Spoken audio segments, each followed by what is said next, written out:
Mes chers compatriotes, la fin d'une année, quelle que soit l'époque et la communauté humaine, est un événement majeur au plan personnel, familial et national. Au-delà de ce que l'année qui s'achève aura représenté pour chacun de nous en termes d'épreuves, de défis ou d'enjeux, de peine ou de joie, l'entrée dans une nouvelle année reste un moment de grâce. Un moment de grâce car, quelles que soient nos difficultés du moment, le temps à venir est toujours un temps d'espérance. C'est à la fois une évidence et un principe de base de la vie, car tout reste possible tant que l'on reste vivant et déterminé. Soyons donc confiants et vivons sereinement ce moment de réjouissance et de festivité qui est aussi un moment de recueillement, voire de méditation profonde sur notre vie, notre environnement, notre travail, nos communautés, notre cher pays. Mes chers compatriotes, dans la fonction qui est la mienne, c'est également un moment où l'on s'arrête pour faire un bilan d'étape.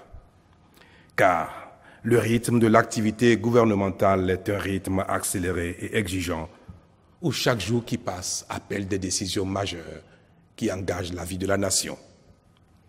C'est à ce devoir d'explication et de vérité sur l'état de notre chère nation que je me suis consacré le 22 décembre dernier à l'Assemblée nationale.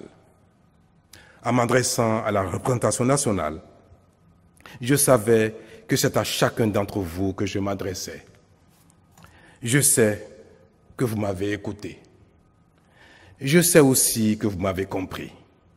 Ainsi, au-delà des incompréhensions parfois légitimes, rien ne pourra troubler le dialogue sincère et républicain que j'aurai toujours avec vous. Je suis ouvert à l'approfondissement de ce dialogue dans toutes ses dimensions. Comme je l'ai rappelé à l'Assemblée nationale, vous m'avez élu pour agir et changer le cours de notre destin commun. Je me consacre pleinement à cette mission jour et nuit avec le discernement qui sied à la fonction et dans l'intérêt général du peuple béninois. Je le fais convaincu que notre pays, le Bénin, mérite le meilleur. Je le fais conscient que pour l'atteindre, nos efforts et sacrifices d'aujourd'hui sont indispensables. C'est à ce prix que nous contribuerons, pour le compte de notre génération, à élever notre pays, à lui rendre sa dignité, à en faire une référence dans le concert des nations et à faire de nous un peuple fier. À cet égard, j'apprécie à sa juste valeur la contribution de chacun de vous, de chacun de nous à la réalisation de cette grande cause. Mes chers compatriotes, tant que nous sommes en vie, nous sommes capables de mieux.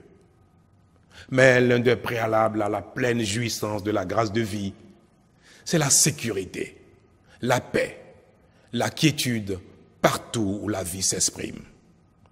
C'est pourquoi mon gouvernement a repensé le système sécuritaire de notre pays avec le souci d'une plus grande efficacité et d'une mutualisation optimale des ressources destinées au secteur de la défense et de la sécurité.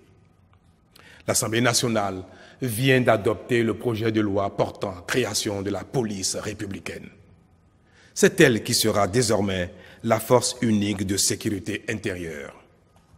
Il s'agit d'une nouvelle force issue de la fusion de la police et de la gendarmerie qui va concourir grandement au renforcement de la protection des citoyens et de leurs biens, et donc de leur mieux-être dans un cadre de vie apaisé et amélioré.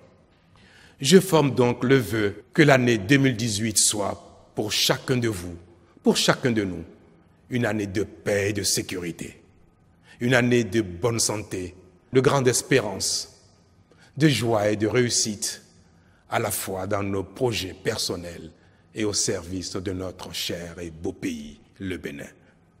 Bonne et heureuse année 2018. Je vous remercie.